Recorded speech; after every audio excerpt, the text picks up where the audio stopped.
से मैंने अभी पालक डाली है। एक माशाल्लाह से कैसे शौक़ से खा रहे हैं।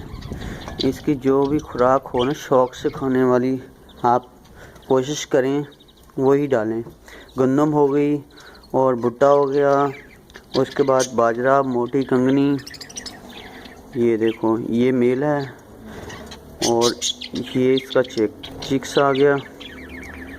और ये देखो ये भी मेल है माशाल्लाह से।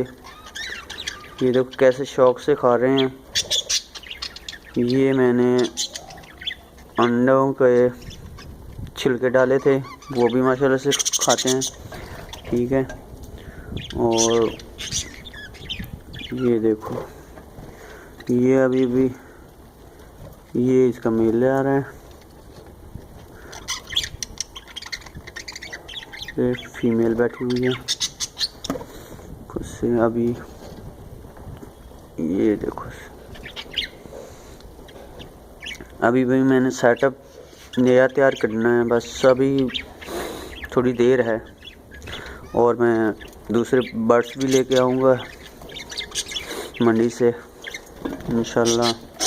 ये देखो छोटा चिक्स, ये भी माशाल्लाह से हेल्दी है।